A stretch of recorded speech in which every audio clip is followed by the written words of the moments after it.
Wartawan ini sedang merekam sebuah program. Tiba-tiba sesuatu di kejauhan menarik perhatiannya. Dia memutar kamera di sekitar, perlahan-lahan memperbesar, dan ia melihat percikan air di atas es. Sepertinya ada makhluk yang bersembunyi di bawahnya, tapi Mike belum mengetahuinya. Penemuannya telah menempatkan kota yang terisolasi ini perhatian dunia. Ketika wali kota tiba di tempat kejadian, Mike mengangkat kamera ke gua es. Ketika sesuatu muncul dari dalam air, Mike sedikit bingung. Mengapa paus tetap berada di bawah lubang es? Alih-alih melanjutkan hidup, penduduk desa mengatakan kepadanya, tahun ini suhu telah mendingin dengan sangat cepat. 00 laut membeku dalam semalam. Paus tidak bisa berenang sejauh itu di bawah es. Jadi, mereka harus tinggal di sini untuk tetap bernapas. Dan itu bukan yang terburuk. Dalam waktu 3 hari, lubang itu akan membeku. Dan kemudian keluarga 3 paus yang malang akan terperangkap di lautan es yang gelap dan mati. Saat itulah ayah paus muncul kembali. Dia tahu persis apa yang akan terjadi padanya, istri dan anak-anaknya. Tetapi dalam menghadapi kekuatan alam yang kejam, tidak ada yang bisa ia lakukan. Pada akhir malam, Mike tidak bisa melupakan ekspresi keputusasaan di mata ikan paus itu. Jadi ia mengedit rekamannya dalam semalam, dan mengirimkannya langsung ke New York.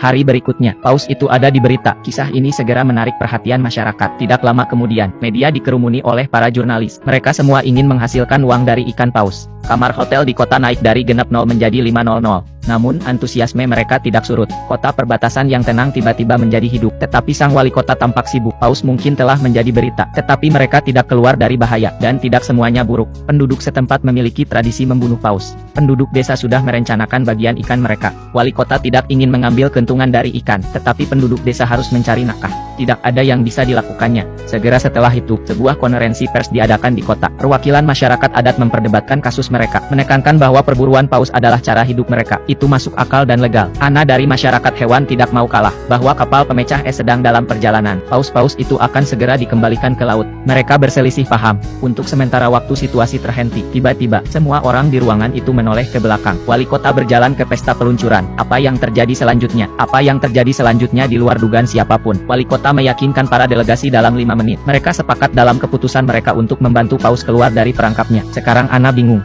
Ada begitu banyak kebisingan. Bagaimana mereka bisa berubah pikiran secara tiba-tiba? Tetapi ia akan segera mengetahui, ini tidak sesederhana yang dia pikirkan. Pagi-pagi keesokan harinya, para pria dan wanita siap untuk berangkat ke es di mana paus-paus itu. Atas perintah wali kota, para penduduk desa telah mengangkut taksi mereka. Perjalanan 7 km, untuk genap 0 per kepala. Lakukan apa yang Anda suka. Tapi, meskipun kota ini sedang ramai-ramainya, wali kota membawa anak buahnya ke atas es lebih awal. Mereka menggandakan ukuran lubang, agar paus dapat bernapas lebih baik. Menyaksikan paus dengan gembira muncul dari air, dan wajah ini memiliki senyuman kekanak-kanakan di atasnya. Bahkan ia tidak punya pilihan selain membiarkan penduduk setempat merampoknya. Untuk menjaga agar paus tetap hidup, dia harus menemukan cara untuk menghasilkan lebih banyak uang bagi semua orang. Dengan sekelompok besar orang yang datang, keluarga paus tampak keluar dari bahaya. Ana percaya bahwa begitu pemecah es tiba, paus akan dapat melarikan diri. Tetapi masalah baru telah membunuh harapan paus untuk bertahan hidup.